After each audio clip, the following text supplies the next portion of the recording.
name is Matthew Jones and I'm a senior lecturer in policing here at LJMU, and I'm also the admissions tutor for the new FDA and BA programs. This is Paul Welsh. He is one of the lecturers, senior lecturers as well here, so we'll be delivering the session to you this afternoon. In terms of why we're holding this event, so until recently, all of our students within policing studies have been existing Merseyside police officers. So they're officers that have joined already, they're at different ranks, and they're getting a degree as part of their professional development whilst in their role. Recently, the government and the police have changed how they're going to recruit police officers in the future. They're not just going to go for the organic route where they open their doors for a certain amount of hours and people apply. They are going to start people that do have certain higher education qualifications. And so we've decided to build on our expertise from our existing training of officers and to offer a programme from September 2013 for pre-join students who are interested in a career in the police and allied kind of criminal justice professions. So in terms of what we're going to do today, we're going to give you a bit of an introduction of the course later on in the day. But the aim is to give you a bit of a glimpse into what it is to study policing studies in a university setting and how that can be used to facilitate your career within policing once you leave and have graduated from LJMU. So this is just a picture from our graduation this year, just to give you a bit of an insight into what we do at the moment. So we had about 150, 160 officers graduate with the foundation degree in policing.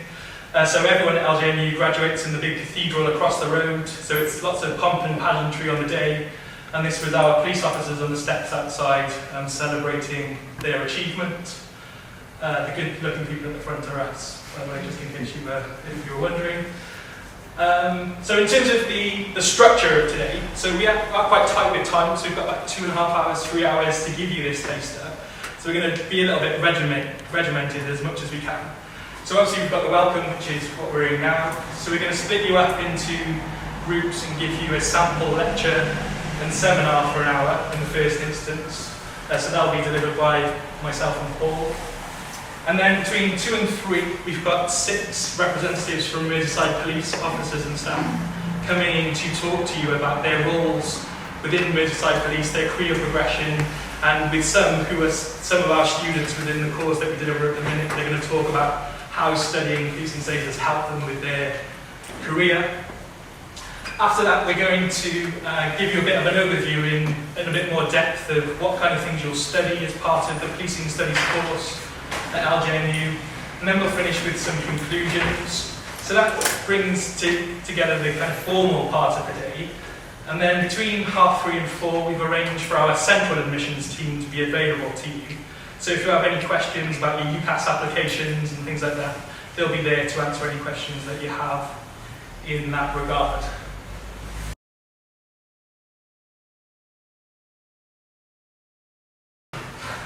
So, the aim of the lecture. So we'll have a bit of a sample lecture off me, and then Paul's going to give you a bit of a seminar.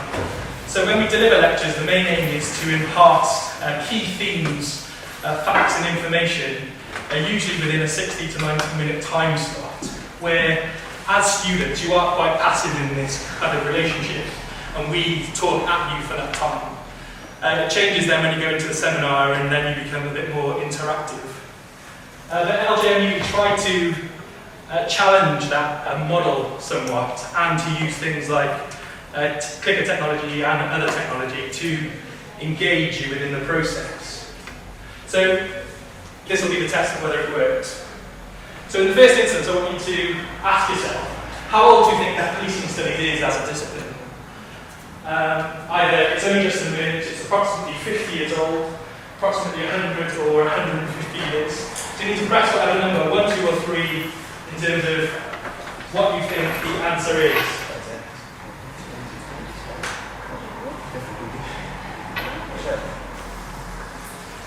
So you need to be quite, think about how you hear things in the news, when people talk about policing studies. Is it something that's just come up, or is it something which is quite old in terms of laws and things like that? If I just give you a few seconds to think about that.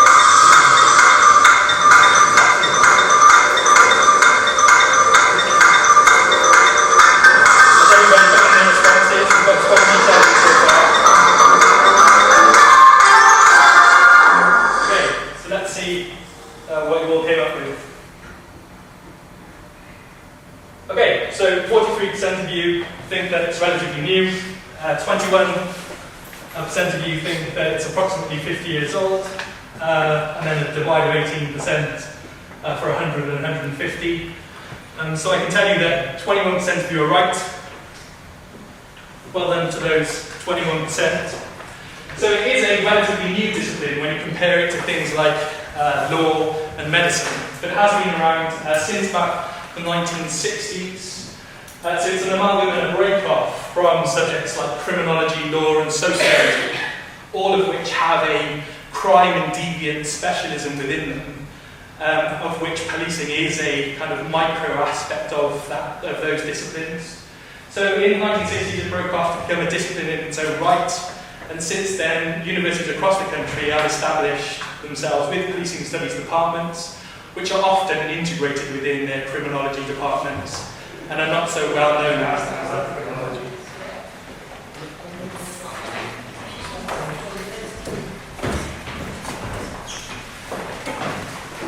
So when we talk of policing within higher education, we don't just think about, we won't just be debating things like what the police do, but we talk about the academic conception of policing and the kind of activities that police officers and the police organisation engage with.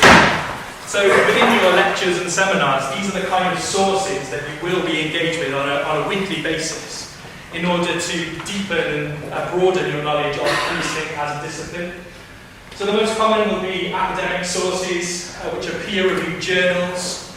By peer-reviewed, I mean written by experts and reviewed by experts before they're published. So there are academic experts in policing who write regularly on a monthly basis within these journals on policing topics. Police policy, so these come from police forces themselves, but also nationally from Home Office and wider policing stakeholders. There are internal police research departments, so they come up with their own outputs in terms of policing topics, and you'll be engaging with those. There are also collaborative police and academia projects. So universities often work with police forces across the country in order to bring together their specialisms and to investigate different niche areas of policing, whether they be broad or more specialist according to the different departments within policing. There's also things like think tanks and independent research organisations, which is the kind of thing that can be independent. There's always surveys and polls based on confidence in policing. So recently there would be a lot, especially from Ipsos Mori, on things like confidence within the new Policing Crime Commissioners. So they're kind of independent surveys which are launched. Also, something that people say on a daily basis, newspapers. So although they are there, we don't really encourage them as a credible source, but it's something that you will be using as a source gatherer and then assessing the validity and credibility of the different newspapers samples on a daily basis. And also a growing thing, online material. So there's a lot of police officers blogging, a lot of policymakers videos, and wikis are a big thing these days, so you'll be assessing and engaging and also creating these kind of things yourself. You won't just be viewing them, but also contributing to these kind of debates as part of your assessments within the Policing Studies course. Okay, so next question. So if I can give you only 2 seconds.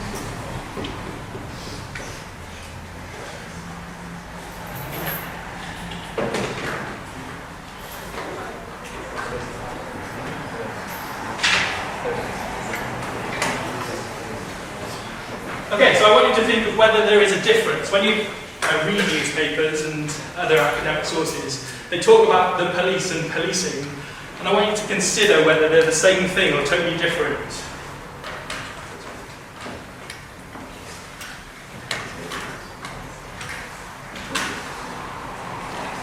Okay, so this is the next question. So you've got 30 seconds again. So is it the same or is it totally different?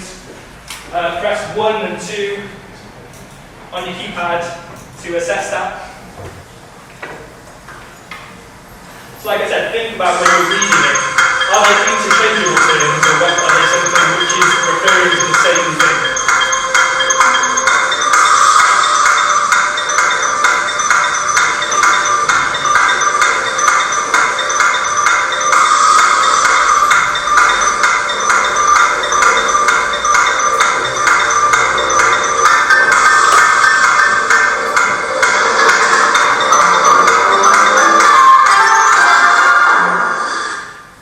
So let's see who is right on this instance. So is there a difference? So yes, 79% of you are correct. So this is one of the first things that we differentiate between when, as part of my module on Introduction to Policing, we look at the differentiation between the two concepts. So in terms of what is the police, it refers to a particular kind of social institution as defined by Rayner 2010. So Rayner is a key author when I was talking about policing experts. So he publishes regularly on policing topics. And Rowe defines it as the narrow set of functions performed by the institution of the police. So it refers to actually the police forces across the UK and wider internationally who have the mandate of policing for the country. So in terms of what policing the term means, so it's those organised forms of order maintenance, peacekeeping, rule, or law enforcement and other forms of investigation and information brokering, which may involve a constant exercise of coercive power undertaken by individuals or organisations. So it doesn't just have to be the police, it can be private bodies. And if you kind of read the news in terms of policing topics, this is something which is very topical at the moment in terms of privatisation of the police and whether that is the future. So these are the kind of things that we'll be looking at. So the next question: how many police forces are there across England and Wales? Let's see how many people have done some pre-reading on policing studies and police forces nationally.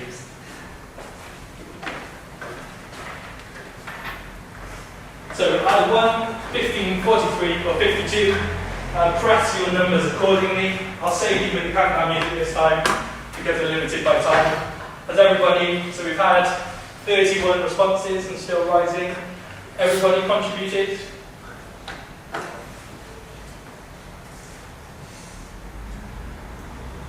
Okay. So well done. I'm surprised by your responses. So there are 43 police forces across England and Wales. So well done to the 56% of you.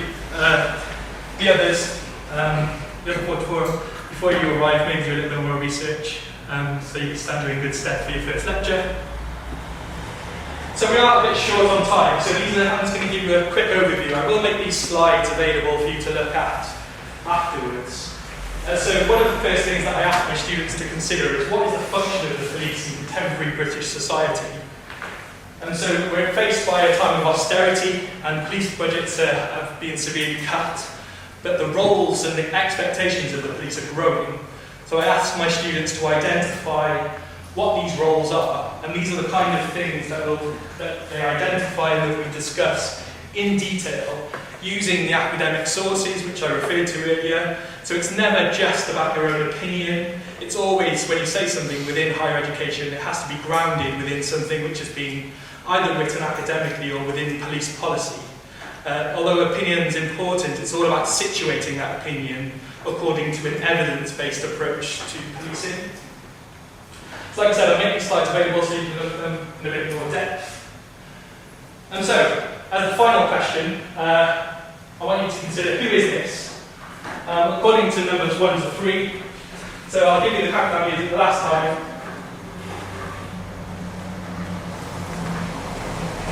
So if you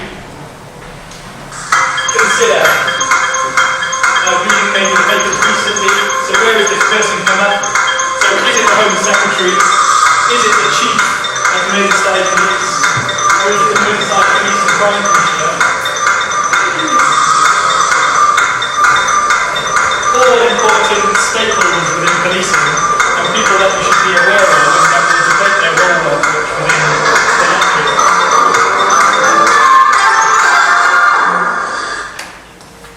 Okay, so what did you come up with? Okay, so well done, 67%. So this is Jane Kennedy, the recently elected Police and Crime Commissioner for the Merseyside Police, who was elected last Thursday, or elected on Friday, the vote was on Thursday, and who is changing the landscape of policing by becoming the first Police and Crime Commissioner. So it'll be very topical for us to discuss this in terms of new debates that will be coming out about policing by the time that you start your course in September.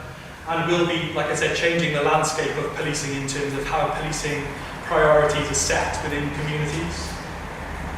So this ties into who are the key players and architects of British policing. So it isn't just the chief constables of the 43 forces themselves. So I'm not going to go through all of them, but obviously it includes the chiefs, and ACPO, which is the senior level management kind of committee of all the chiefs and senior officers in the country. So I put police authorities question mark. So obviously from last Thursday, police authorities have now been eliminated, and the Police and Crime Commissioner has taken over that role.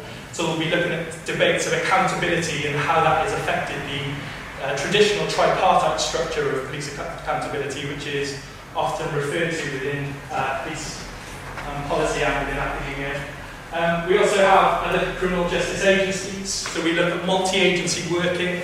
So the issue of crime and social deviance isn't just the mandate of the police.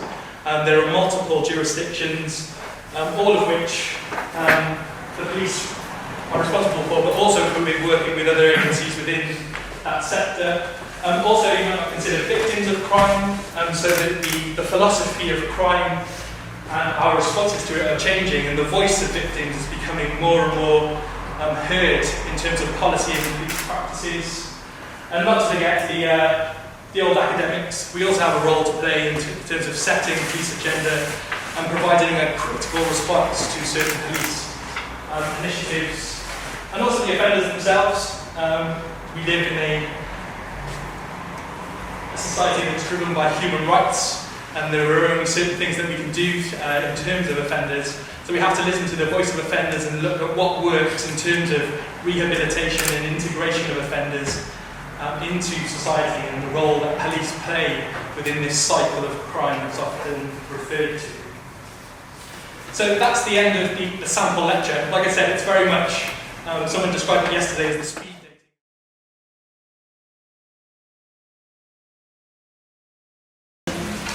It is described as a seminar session, so the important thing to remember is that there are a few differences with the way I'm going to present the session today. And I'm going to tell you how a seminar session would work if we were presenting one for you as students here.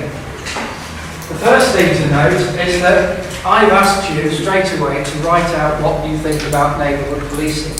If this was a seminar session, you would have done some reading prior to attending the session, because part of the way that we work seminar sessions is to help you help each other to understand some of the academic work that's out there, some of the theories and some of the practical aspects of policing, and how does the theory and the practice go together. So we would never just throw you in at the deep end and say, write an essay about neighbourhood policing. We would have given you some insight into that. And just to let you know how the system looks, we use a system called Blackboard here. I guess some of you may have used virtual learning environments, Fronter or Moodle, where you are at the moment. All our lectures are videoed, but it's not just a question of doing a video and plopping it onto Blackboard for you to have a look at in a week's time. We add extra material to it. We don't give you all the reading, we don't give you the answers, but we point you in the right direction. So, for instance, this group had a lecture in October about neighbourhood policing. The video isn't up there yet, but the PowerPoint is up there, and in that PowerPoint are some discussions that we came up with, some points about neighbourhood policing. And then they've been pointed towards some reading, but they've got links towards some of the key readings.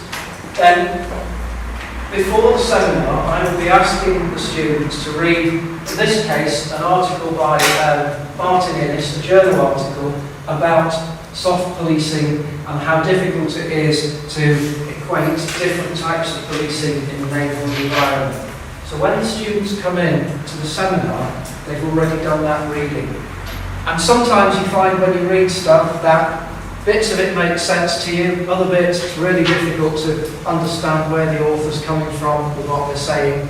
And this is where one of the greatest support mechanisms in university comes into play, and that's you talking to each other. So one of you might look at page 1 of a journal article, and it's absolutely fine, you understand what the author's saying. Somebody else might look at page 2 and think, it really doesn't mean anything to me. But you talk to your colleagues, your fellow students, and when you're at the seminar, we talk with you, we set up discussion groups, and we look in more depth at these articles as are written. Because policing isn't just about the practical stuff out there, it's about a whole lot of other factors, and you have to bring those into consideration. So policing isn't simply about having enough police officers to go out there and do something. It's which bits do the police attend to and which bits can be left as non-priority, and how do the police work with their partners, because there are all sorts of partners that the police have. So we think about it, special constables are police officers, and then there are various other people within the police service, volunteers who are part of the police. PCSOs, Police Community Support Officers, are part of the police family, but also they work with people in the community, parish councils and councils, housing trusts. So there are lots of people working together. And we'd be asking you to consider that when you talk about something for the seminar. So we're not throwing you in at the deep end. So what we're going to look at today is just a brief look at what does policing mean, neighbourhood policing mean. Bear in mind, if this was a seminar, you'd be doing the talking. It wouldn't be me standing here and talking at you. You'd be discussing stuff. I'd be guiding those discussions, and the discussions will be based on reading that you've done. And although I might have recommended one piece of reading to you and said this is what you all must read, you might have come up with other things as a result of that reading. So somebody else, a student just a few weeks ago, brought an academic paper into one of my sessions that I'd never read before, and it was an absolutely brilliant academic paper. We can't read everything, we don't know what's out there. We know quite a lot of it, but we never know everything. And it's great when students find stuff that's useful. And that's working as a team. So neighbourhood policing, just to go over one of the models of it, this is one set out by Association of Chief Police Officers. Can you see how there's a circle of trust being built up? How many people are involved in that? So it's not just the police. They're getting information from the community intelligence. Type of thing we look at, set of lock-up garages, and there's somebody visiting a lock-up garage at 3 in the morning. They don't have a house or a shop or premises anywhere nearby. So somebody in the community might phone the police and say, look, I'm a bit suspicious, it's the same car, appears every 7 days, and they put stuff into the garage and they take stuff out, but they're not from around here. Little snippets like that. And then activity through National Intelligence Model. Again, we wouldn't expect you to know by magic what the National Intelligence Model is. We might set you a task. What is the National Intelligence Model? How does it work? If you are special constables, then the National Intelligence Model will be something that you will learn about and you will use, I guess, every day when you're reporting about things. Community engagement, all these people that you work with, parish councils, housing trusts, just to name a few. What's a priority in the neighbourhood? Does anyone think of a priority in the area they live? You don't need to tell me where you live, but is there anything you'd like to see the police attending to that you don't think they're doing? No offers? Youths. Right. Drinking on the street. Yeah, okay. And is that a priority for you to stop that? Yeah. Okay, so that's a priority for you to stop that. Somebody else might not see it as a priority, particularly if you're one of that group that are drinking on the street. But they might have a priority of, okay, if there's nothing for us to do, where can we go? You know, we've got nothing else to do. We can't play football because we get told off for playing football in the street. What are priorities in the neighbourhood? In my neighbourhood, the main priority is one particular pub at chucking out time where people generally have problems with litter and chucking empty beer glasses around the place. But it's only a priority on a Friday and Saturday night between about 11 p.m. and 1 in the morning. So I don't need police officers in my area 24/7, but it would be very nice if they turned up just between those particular hours. But unless somebody tells them that there's a problem, how do they know that they need to be there? If they don't get any phone calls, don't get any information, the community doesn't engage with or trust the police, then they think, well, everything's okay in that area, no problems at all. So, it's a bit of a typo there. It says collaborative product solving, it's problem solving. No, it's working with people. What are the key problems in the neighbourhood? And getting confidence and trust in the people that are working. And that's not just the public having confidence in the police, but it's all the agencies that work together having confidence and trust in each other. So when neighbourhood policing works right, it's absolutely fantastic. But it's different for different areas, different priorities in different areas. So trust is a key thing. And we'd ask you to maybe pick up a model like this. We call this a model of policing, of neighbourhood policing, and we'd ask you to write a critical commentary on it. But we point you at certain academic papers that explain it, that either argue against it or argue for it. And linking that with your practical experience, so if you do become special constables, you'll be able to link that with what's actually happening out in the street. And you might say, well, neighbourhood priorities, it's really difficult to work out what the neighbourhood priorities are, because as the police, every time we organise a meeting, we only get 4 people turning up, and it's the same 4 people that turn up to the meeting month after month. So yes, we know what those 4 people don't like, but what about the other thousands of people in the neighbourhood? And we'd ask you to write critically on that, and that means analysing it in depth. But we don't expect you to just magically be able to write with no guidance. We'll be pointing you in the right direction.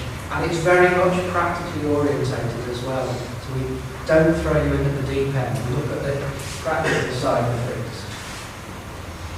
So how does neighbourhood policing work in your experience? Is it all about having cups of tea with people, helping people across the road, putting the occasional car parking ticket on somebody, although police officers tend not to do that now? Is it about anti-theft markings on push bikes, going to schools, spending some time in the schools talking to children? Or is it a bit more exciting? Does anyone think there's anything exciting about neighbourhood policing, or do you see it, or do you have enough knowledge to know what neighbourhood policing is? Anybody got any perceptions of what neighbourhood policing is, either exciting or dull? Hands up people who think it might be dull.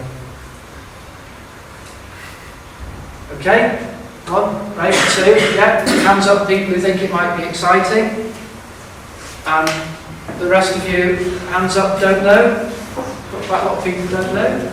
Yeah, that's fair enough. Because if you don't know something about a subject, it's great to be honest about it. Right, okay, that obviously was Cheshire and not Merseyside, but the same principle applies. And you notice lots of the key words that were used there were partners. They mentioned PCSOs. They didn't actually mention specials in that piece of video clip, but I know how that unit works, and they work closely with specials. There would probably have been specials involved in that operation, although they weren't shown on video. It's so specials are doing a real policing job in that area, and all over different counties, different police forces. Neighbourhood policing has different priorities. In that case, obviously there's a problem with drugs, so they were executing some drugs warrants. And that shows that neighbourhood policing does involve action and does involve lots of partners. As a seminar, we'll be asking you in small groups to discuss that. Say, for instance, is that typical of neighbourhood policing? How does that relate to your experience? Because you would be getting experience as special constables. Is there anything that strikes true with that? Is there anything that you think, well, that wouldn't work in my area? And one of you might be working in Highton, somebody else might be working in Southport, in a different unit, and there might be complete differences, different priorities and different ways of working within those. And we'd ask you to talk about the practical side of that, link it in with academic reading. So hopefully that gives you some idea of the seminar and how constructive it is in you building up your knowledge by talking about it, discussing things with each other and relating them to academic and practical work. So, any questions? Before you go, I'd like you to write on the post-it after and then see whether your views of neighbourhood policing have changed as a result of that brief input from me on neighbourhood policing. And then if you could leave those post-its at the end of the desk. If your views haven't changed, just put no change and then leave them all at the end of the desk.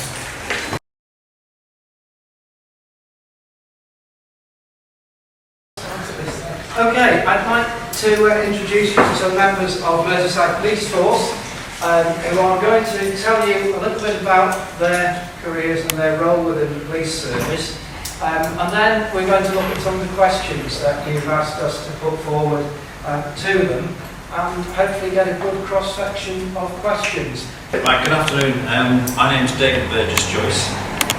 I'm the Chief Officer of the Merseyside Police Special Constabulary, of which there are approximately 700 officers currently in Merseyside.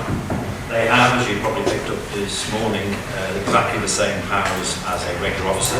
They wear the same uniform and the same equipment as a regular officer. The only slight difference is they have an SC and a crown just above their rank or their number.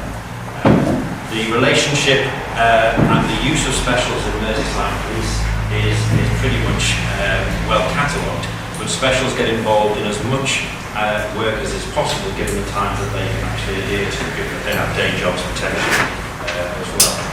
You'll tend to find specials are out on duty, usually in the evenings and particularly at the weekends. So why did I join the specials? Well, I joined the specials 30 years ago with the intention of becoming a regular officer at some point shortly after that, and I decided to stay, and 30 years later it is, with great apologies to my ex-wife, the best thing that I've ever done. And I'm sorry for saying that, but it's true. It is absolutely the most exciting thing you will ever undertake. Being a police officer or being part of the police family is truly one of the greatest moments that you will ever encounter in your life, should you tend to put yourself on the dotted line and decide to be a police officer. Whether that be a regular or a special or a PCSO, you will be part of that bigger police family, which I guarantee you will never forget, no matter how long you stay. Okay, thank you very much. Okay. Hi folks, I'm Sean Bell. I find this really amusing in the fact that just around 30 years ago I was sitting in benches like yourself at Liverpool Poly, as it was then, the precursor to John Moores. I studied building for 3 years and I had no intention whatsoever of joining the police. As a matter of fact, I didn't particularly like them. I'm particularly sure I liked them now, to tell you the truth. Saying that, having a great time, the job's been brilliant. I'd recommend it to anybody. I spent the first 9 years out in what was then B Division as a constable. What was then known as patrol duties, now known as response. I moved to Liverpool South and I policed the whole of Liverpool South with various different guys as a constable, a sergeant and an inspector. I'm probably a bit different to most folk in that I left it rather late to become or join the promotion hunt. I was a career constable up until I had 18 years service. At that point, the wife and love of my life, who still is, bullied me into taking the sergeant's exam.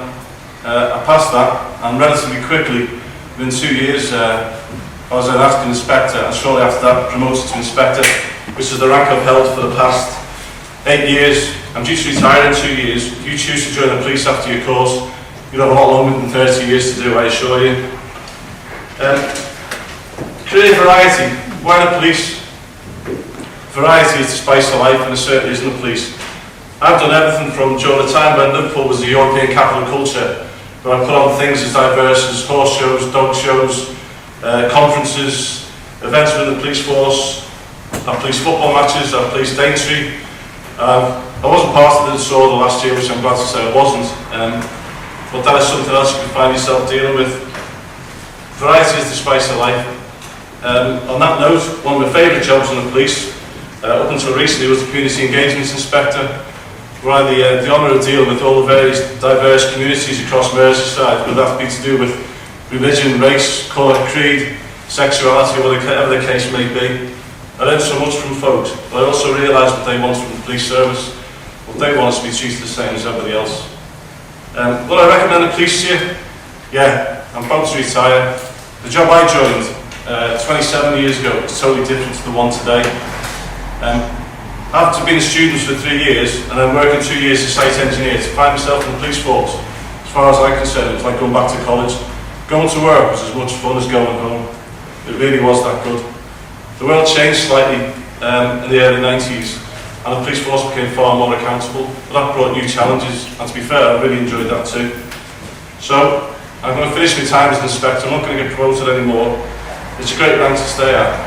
The difficult for you folks, if you join a job in the next couple of years, some of those promotion opportunities may not be widely available to you as it was to us. I'm sure Lou will mention some of that.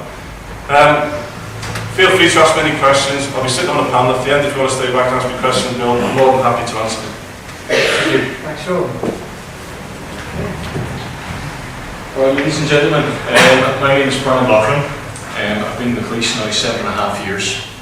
I graduated from Queen's University, degree in biology in 2002. I didn't like university. I didn't like studying, so pretty much I was looking for something different to do, something that was going to be extraordinary, basically. 2005, I joined the police service in Northern Ireland.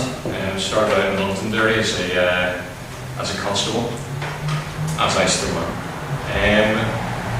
Done response and neighbourhood policing over there. 2008, I transferred to Merseyside Police. Best move I've ever done. Absolutely fantastic police force. If you're lucky enough to join it, which I certainly hope you are, you will love it. For 8 months, I was on the response block over here. I then moved on to the armed response units. That is brilliant. Absolutely fantastic. For any of you guys who want to experience some real sharp edge policing, it's brilliant. After 2 years, I decided to join Matrix Disruption. For those of you that don't know anything about Matrix Disruption, it is, for want of a better term, it's the riot police. We do so much more than that, but hands up, who has seen the riots 2011 in Merseyside? Yeah? We were part of that. That was incredibly difficult, very hard work, but so rewarding at the end whenever you didn't see the city burning. You've seen everywhere else going, but we managed to stop it. As well as the riot response for the police, we also provide the counter-terrorist search teams. We're trained to a national standard in that. Very difficult qualification to pass, but you're very highly valued, and you can travel right about the UK as a search team. As well as that, whenever we're not searching and whenever we're not training, we're a task force. If there's any problems with gun crime, drugs in an area, the command team of that area will request us, and we generally go into an area and try to, how can I put it, quell the disturbance, as it were. We target the top guys, we go after them, we stop them, and we just try to go. Why would I join the police? The things that you will experience, sometimes bad. There's no one trying to lie to you about that. You will see things that you really don't want to. But absolutely amazing things that people genuinely will not believe that you'll be able to do. And afterwards you won't believe that you've just done that. And I think that's about it for me. Thank you very much. Right, I'm too distracted by the dogs, I'm sure you all are. My name is Louise Harrison, I'm a Superintendent in Merseyside Police. I've been in here for 20 years now. I'm a married woman with a 12-13-year-old son, and I just think it's important to raise that as an issue, because I always think sometimes that we don't always recruit enough women into the role, or certainly people from an ethnic background. So I think it's important that I stand up and come and speak to you today about the types of things that we do. I have to agree with everything that my colleagues have said. Absolutely the best job in the world. I left school with a couple of A-levels, didn't want to be stuck in an office 9 to 5, which ironically I am now.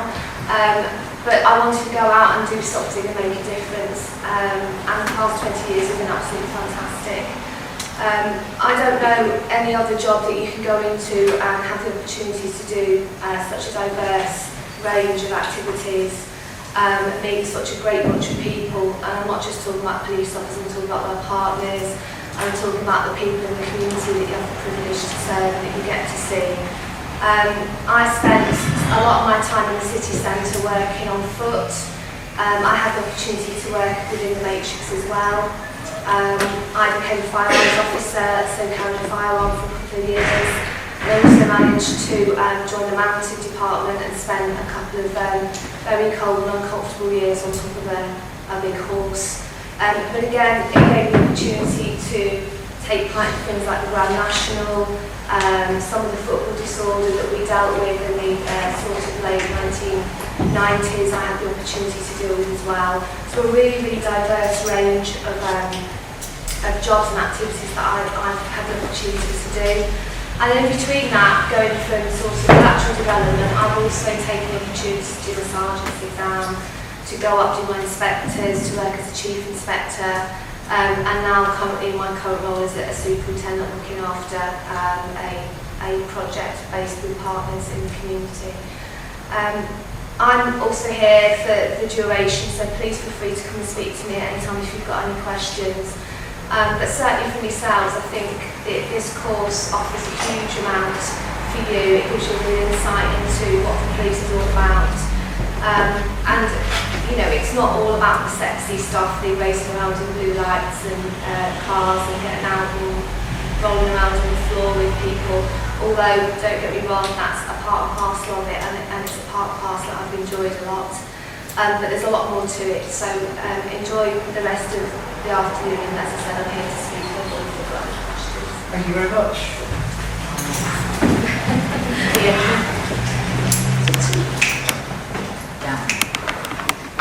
He's going to steal the show now. They never behave how I want them to.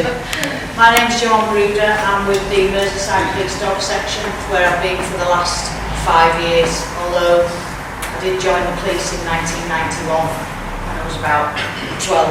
If you believe that, you believe anything. Before I came to the dog section, I had 15, 16 years in, and it's essential. There are many, many places you can specialise, loads of variety, loads of different jobs. All of you can bring something to this, to Merseyside Police, if that's where you choose to go and if they accept you. Your communication skills are probably one of the biggest one of those. I mean, what you've got now and your life experience is as useful to you as any kind of experience you'll get within the police. And I think that if I had to say what it's taught me, the most useful thing is if you can communicate to start with, and then you learn how to speak to people who aren't particularly nice, aren't particularly easy, aren't at the best, the lowest of the low, you know, up to MPs. If you can speak to those people, it will give you life skills, this job. You'll be able to deal with conflict whenever it arises. So when you have a fight over the trolley in Tesco or a parking space somewhere, you don't need to blow up like a bottle of pop to get what you want. So what Superintendent Harrison touched on there is a lot of rolling around on the floor, arguing the toss with people, making them do something that they don't want to do. But there's many ways to do that, and that's what this job's all about.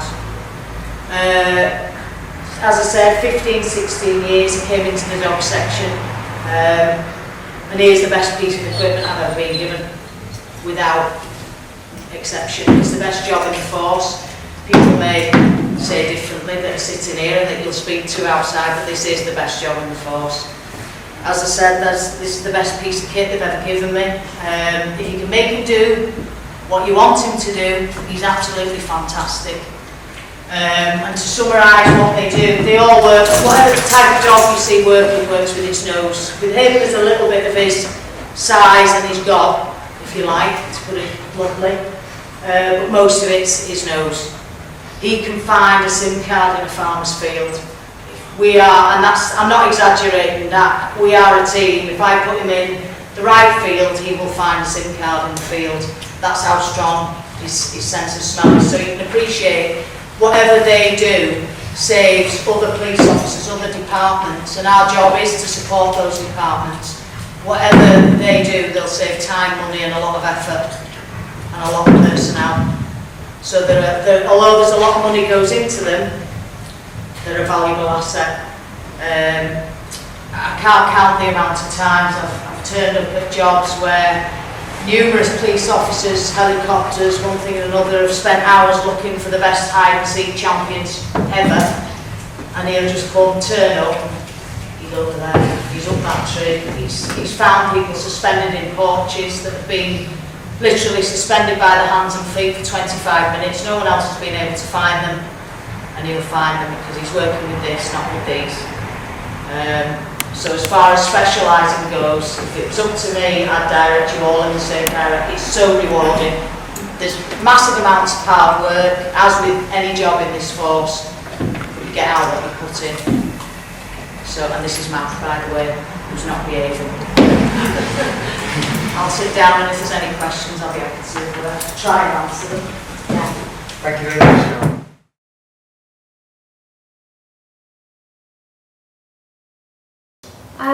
Well, the highest rank is Chief Constable, which means you are pretty much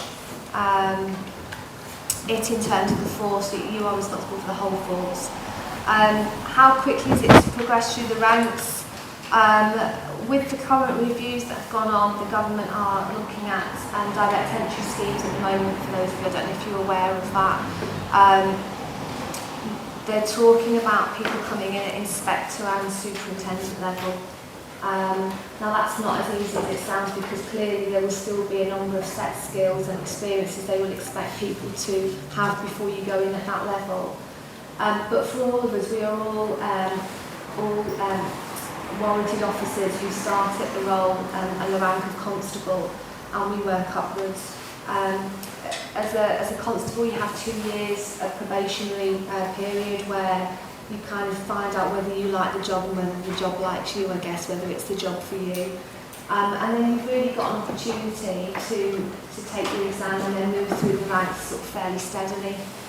Some people do it very quickly, some people decide to enjoy the opportunities at every rank. The higher up the ranks you go, the less opportunity you have to do with the specialisms that Joe talked about.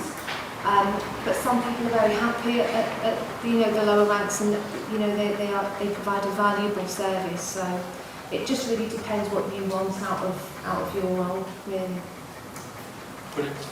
So the thing about the police is, being a constable, you're your own boss 99% of the time. You may have a sergeant, inspector, or whatever else up the food chain. When you go out on patrol or you go out to carry out your duties, by and large, you're an independent. You may have a partner you work with, you're a patrol team, but you're responsible for your own actions, and people don't tell you to arrest somebody. It's your decision. You make the decisions on the ground. So you may say constable is the bedrock, or the lowest rank, depending on what your outlook is, but you're actually your own boss, and there's very few jobs out there now where you can actually say it. The majority of people in the workforce are their own boss on a day-to-day basis. So one of the questions is, what do you look for in terms of applications to become a police officer? Well, I can go through the entry content as well then. We do have certain criteria that we look for, such as convictions we look at. Obviously, if you've got some serious convictions, you're not going to get in. Tattoos as well. If they are on your hands, your neck or your face, that wouldn't be acceptable. So if you're going to have a tattoo, think about somewhere where you can cover it, and also think about the nature of the tattoo. If it's going to cause offence, such as a skull or a dagger, it's probably not the best idea to have that if you're serious about going with the police. We also look at sickness as well. We'll have a look at your sickness over the past 3 years. So you can't have more than 3 periods of sickness or 24 days in total. And we do lose quite a few candidates on that, so that's something to think about before you think about missing that lecture or something like that. That's sort of the entry requirements. Does that answer the question? Yeah, and how do you stand out from the crowd in terms of an application? Like what kind of things could they be doing before they apply? And maybe a question for The specials is a really, really good starting point. I always advise any potential candidates to look at joining that first. I mean, we're not recruiting for police officers externally at the moment, but we are always actively looking for specials. And like David said, you know, it gives you some real hands-on experience, and it lets you get a taste of the role beforehand. So if it's not for you, you can find out from that role first. This does vary, but I would suggest that you get a good grounding at grassroots, because there's 1,000,001 things to learn about being a police officer, because there are 1,000,001 situations that you'll deal with. You must learn that first, because when you go into a specialism, you've got to learn the specialism then, and when you go out having learned that, you have to perform the specialism as well as be a police officer, especially with these things, because you can't take this to the garage when it doesn't work, or give it to the force armourer to fix. You've got to do it yourself, and as I said, you know, it takes time and effort. So, but I would always say you need a good deal for this job. I would say at least 5 years. Prepare for it. You can have attachments to the departments. 1 second, excuse me.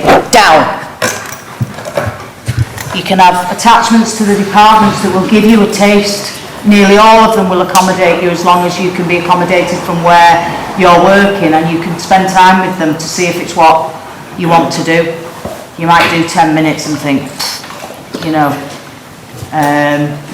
you need to experience that. It's all about getting stuff under your belt and spending time in the police to find out if it's what you want to do. Simple as that.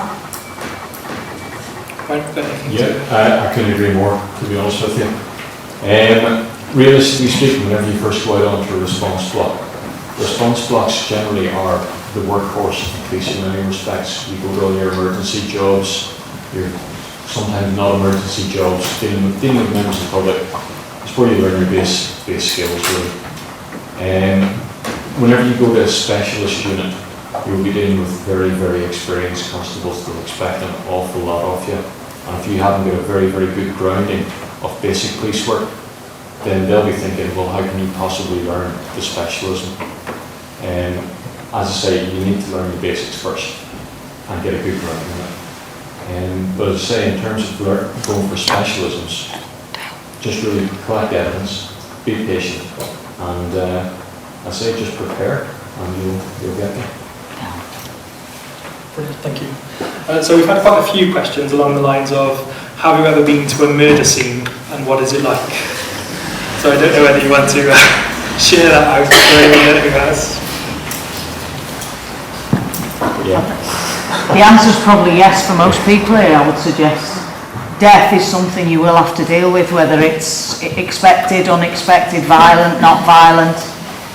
It's one of those things that you will have to deal with. And again, it's all down to experience. After it's never nice, you know. And there are things you have to remember. Like there are certain things you've got to do. If someone is definitely dead, and you need to make sure of that before you treat it as a murder scene, you have to preserve evidence, and they will trample all over you, and you get into massive trouble if you don't do that. So again, your training and your experience comes into it. So as I say, I think the answer's probably yes, more than others here, but yeah, definitely, personally speaking, yeah, and it doesn't get any nicer. I think it's one of those things as well that if you've never dealt with death or seen a dead body, people always worry about it. And that's where, when my colleagues have talked about having those basic skills, they really, really stand you in good stead, because once you put this uniform on, it doesn't matter whether you've never seen a dead body or not. When you turn up somewhere, people expect you to deal with it. And actually, 9 times out of 10, I don't know what it is, but something clicks and you just deal with it. And you might go home afterwards and be a little bit upset, or you might go, oh my goodness, that was awful. But that's part of your role. And it's amazing actually the resilience that you find when you have to deal with something which is unpleasant. So unless you are horribly, horribly squeamish and don't like blood or goo or anything like that, I guarantee most of you, if you were put in a position where you had to deal with it, you probably would. And common sense tends to prevail most of the time, in fairness. Anything else to add? The difficulty is not the death, wasn't it? The death, and take away from murders, because every murder is different. The difficulty is the sudden death, where relatives haven't expected it. You turn up there, the first person they probably see, other member of the family, and you could be spent 3-4 hours left with that family in a time where they just lost a loved one. And that's what really tests your skills. That, you know, everybody's alluding to here about communication, compassion, dealing with hard problems, trying to show that compassion when you've still got to go through all the things that the coroner requires. And that's where the difficulty comes up with dealing with death. It's not the dead person, it's dealing with the family, and that's probably a reflection on most of the thing about policing, because policing is just about people. And the difficulty with policing is most of the time you see people when they're not at their best. It's great when you're policing a concert or a football match and whatever else. That's easy, you can have a chat with people and laugh and a joke, but most of the time you see people when they're not at their best. And sudden deaths are probably the hardest of all to deal with for that reason. But that's why we're here, and that's why we do it, and we do it very well. Brilliant. So the next question is, how could having a university degree help you within your police career, being a police officer and joining as well? I suppose I've the unfortunate thing is mine is in biology, which is absolutely nothing to do with policing. You guys are obviously going for a very policing specific degree. You have a massive amount of insight. Whenever I joined, like everyone else knew that I joined with, I had absolutely no idea what I was going into. You guys, with having joined or with joining specials and having a degree in what you want to do, you have a massive advantage compared to everybody else. I suppose that's really all I can sort of say about that one. My degree didn't help me. But sure. I'm actually sitting where you folks are now, as is Lou. We're actually studying part-time with a policing degree. My perspective, hands on the foundation degree, and I'm studying for the police degree. It actually gives you a bit of insight into what's happening nationally, but also locally. You can stop to think maybe a bit longer, why are we doing this, why is this happening? Police undergo tremendous change at the moment, most of it driven by the government, but it helps you realise why it's happening and how it's happening. So it actually gives you better insight how the organisation works, and it probably makes you a bit more certain about how you will deal with issues. Think about the consequences. I'm not saying we don't all think about the consequences, having a degree or not, but certainly gives you that higher edge, slightly more open. And you need basic skills, despite the fact what all the politicians say about us moving away from bureaucracy and trying to get away from doing paperwork. We do a lot of paperwork, and so having those basic skills, being able to, compile or consider how to put a report together, and common sense issues like what you might need to contain within a statement, common sense stuff like what you've seen, what you've heard, what someone else seen, what someone else has heard. That will stand you in good stead as well. So if you've got the opportunity to study and think laterally and think outside the box, as they say, that will also help you greatly when you do come in, because there is an expectation that you can, put some kind of reasonable report together. You get taught to do how, you get templates and everything else, but it will certainly assist you greatly, I think. So how have you both found the studying here at LJMU with the foundation degree and the BA? Tutors are awful. Well, I mean, for me personally, I found it really useful. I left school with a couple of A-levels. I've always been fairly good, I'd like to think, at English and writing reports. But certainly after 20 years in the police, you get used to writing reports a certain way. We deal very much in fact and evidence. So doing the course has given me the opportunity to think more laterally. It's given me the opportunity to think more widely, to not just consider facts and figures, but to think about theory, to look at the wider policing issues, which I would, if I'm honest, I would never have done if I hadn't done this course, and to also look at the history and how policing has evolved over the last sort of 20, 30, 40 years. It's actually been really interesting. It's helped me massively, to be honest. Yeah, I agree. Brilliant. So the next question is policing always exciting, and is there ever any boring moments? The answer to that is policing is 99% boredom and 1% sheer effing terror. Now, that terror may be because you're up against a group of people you don't, or individuals you don't particularly want to go up against. It may be standing in the dock at court giving evidence. Once, like most jobs, it becomes routine. Once you've dealt with a burglary, once you chase the burglar and chase other burglar, don't get me wrong, there's the adrenaline rush. We've done it before. Each time you come across something new, it's a challenge. But there are times there, and it can be, I say, as diverse as there's a fight somewhere and you don't particularly want to deal with it.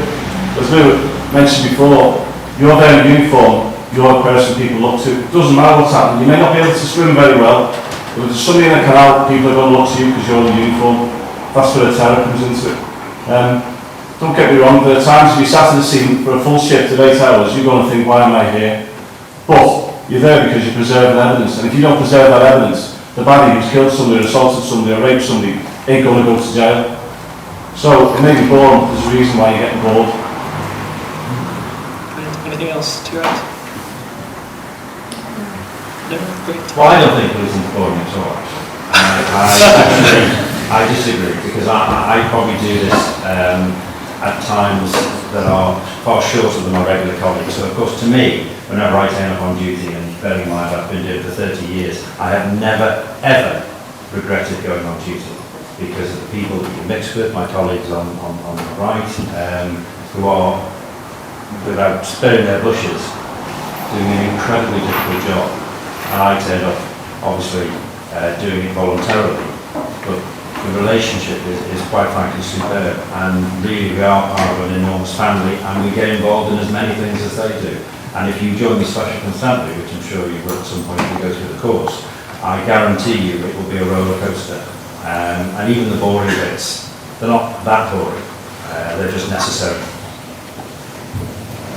Which ties into one of my questions actually, David. So what are the expectations of becoming a police special in terms of time, and what kind of training do they get? Sure. Obviously, because of the nature of volunteering in the police, you don't have quite the same time as you would if you were a regular officer and it was a full-time job. But given that the bread and butter of being a special is pretty much the night time activity, so you would start your duties at 6 or 7 o'clock in the evening and work through till maybe 11 o'clock, there's an expectation that you would do at least 4 hours per week, at least 4 hours.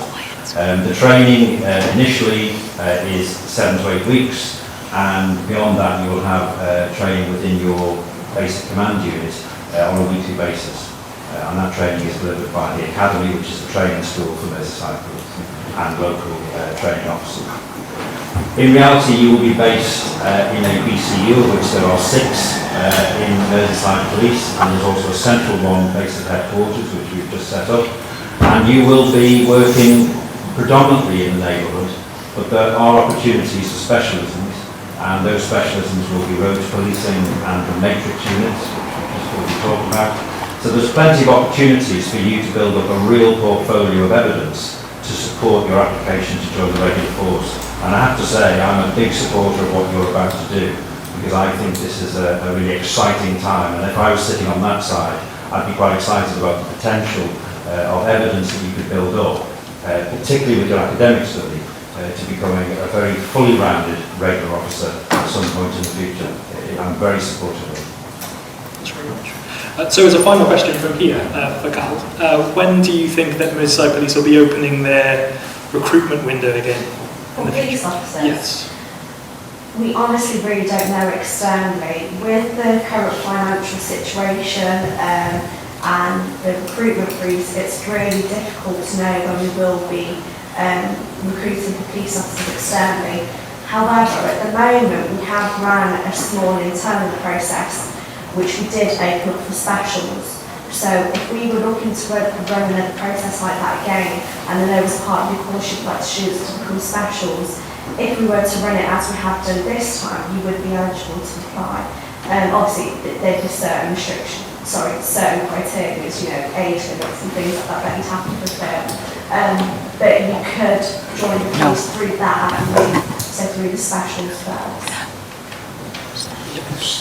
Just back on the date, saying I remember as David Sergeant at Alison, that weekend had come, I wouldn't have enough regular cops to deal with the issues. At that time, Alton Road was a bit more lively than it is now.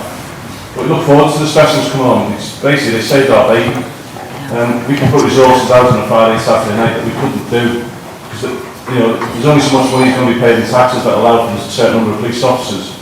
So without the specials, at that time I really couldn't function as an able sergeant, so there is a good relationship and you will be valued. That's the end of the questions. Do you want to open that to the... Okay. Are there any questions that anybody would like to ask that we haven't asked from that kind of questions? So speak up, ask a question. Test your communication skills. How would you become an inspector? Sorry? How would you become an inspector? How would you become an inspector? First thing you start by joining the police or special constabulary. Career pathways, if you actually look at it, the world's going to change. Louise alluded to the fact that there's going to be that potentially is going to be direct entry of both inspector and superintendent. You're only going to be talking a handful of people. You're probably talking maybe 20 nationally inspectors and probably 10 to 15 superintendents. It's not going to be the gateway for most people. If you look traditionally over the last 20 to 30 years, the average career progression is constable to superintendent around 20 years or thereabouts, and constable to inspector is probably about 1 to 10 years. Generally, most people get that 5-year ground, and that Brian said. And to be fair, you're enjoying the job too much for the first 5 years to really consider it. If you have driven and you want to go for promotion, it's open to you after 2 years, you can take the sergeant's exam. Things are getting tougher, I told you that before. There are going to be a few opportunities. If you look at the actual ratios of supervisory ranks in the police, superintendents make up about 2% of the workforce, inspectors 5%, sergeants 10%. So as I said before, the constables, they are the backbone of the service, they're the people who do the day-to-day job. But to answer your question, on average, about 10 years. Thank you. That's 2 exams. Thanks for that question, very interesting question. Any more questions? Enjoying special or Yeah, and in fact, I was saying before to Lena that we actually have an awful lot of students who join the special constabulary, and what they tend to do is, if they're actually living in Merseyside and they'll obviously stay for full 12 months, if they live somewhere else and they're only at university here, then there'll be a special here, and what we can do is when they go home, they can suspend their warrant card and then join the force where they live if they wish to continue. So the government is extremely supportive of our students becoming special constables under 18. Just one thing about specials, folks. You have the same authority as a constable within Merseyside. If you join the Merseyside Police Special Constabulary, you have the same powers within Merseyside and joining counties. What also comes with that is you've got the same responsibilities and accountabilities. So, certain things that govern my life, I have to behave myself off duty. Well, bear in mind, specialists spend far more time off duty than on duty. There's a greater requirement on them, so just, there's a payback on the other side of it. There will be restrictions on what you can and can't do. But if you're looking at joining the police, it certainly is a perfect ground. Thank you. Any more questions? Yes. Would the training for the specials be in your spare time as well? It is, yeah, it's mainly done at weekends and there's some evening training as well, but it's really designed to fit in with your sort of lifestyle. There's very little training that's done during the weekday because clearly that is when you'll be at your lectures. Thank you. Thanks. Any more questions? Like what sort of content's on the sergeants and inspector exam? Certainly. Just done it, yeah. And if you've done it and passed it, it's probably the most difficult exam I've ever done. It's taken me 5 months study, and that's intense study to do it. And it is genuinely, you've got Blackstone's manuals, they're called, have you ever heard of them? And you pretty much have to know them, or know them very, very well to pass it. It's a 55% pass mark, but don't be fooled. It sounds quite low, it's awfully hard to get. I say it's just, you have to know the law, and you have to know it very, very well. Yeah, it'll come, I think it's one on crime, on general police and duties, on road traffic. What's the other one? Evidence and procedure. So, and when you get your questions, you get them on, they're multi-choice, so you could get them on any topic within any one of those books. So you have to hedge your bets a little bit, but you have to pretty much know. you are doing.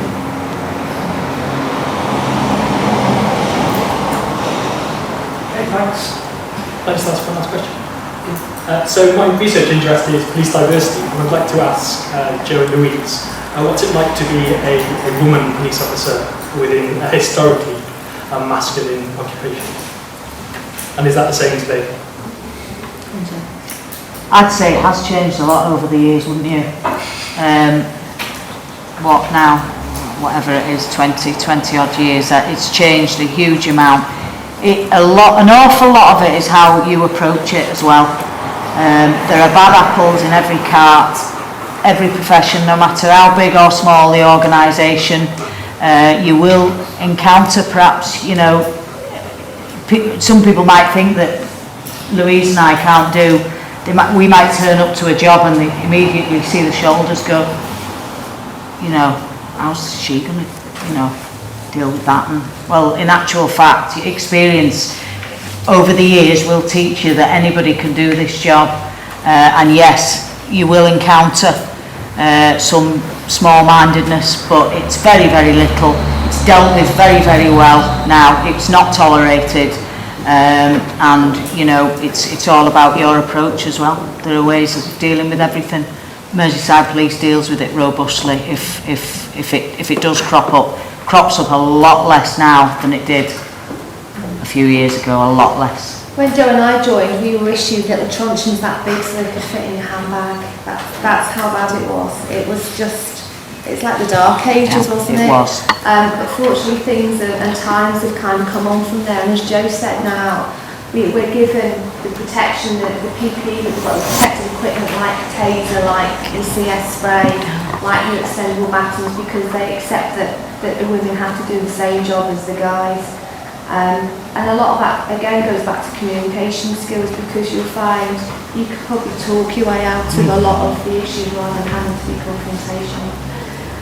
Sort of from a managerial point of view, the force recognised quite a few years ago that we weren't getting as many females into the force. They're very, very supportive, they offer part-time working, they're very flexible in terms of childcare. So there's, and actually as the years have gone on, we've seen more and more women coming into the force, and they do an exceptional job just as good as the boys. So. Can I just ask, I'm a recruitment support officer for the force. I work into positive action, so we provide support for the underrepresented groups, so females, people who find, you know, gay and lesbians who may find that, you know, the police isn't an environment that I would be comfortable working for. What we do is we give support to our candidates throughout the whole recruitment process. If there is anyone who's a bit concerned, you know, thinking there's a personal attribute about myself that I don't think would fit the police force, I'm more than happy to speak to them and go through their concerns with them. We are probably, just on a final note, we are probably the most politically correct organisation you will ever work for. And you've only got to look at sort of the media and national TV and press to see that we are, I mean, I work very closely with the fire service, I'm not slagging the fire service off, by the way. But we are light years beyond where they are in terms of diversity and acceptance and inclusiveness. So anyone who's got any concerns about that, I would echo that sentiment. Really would.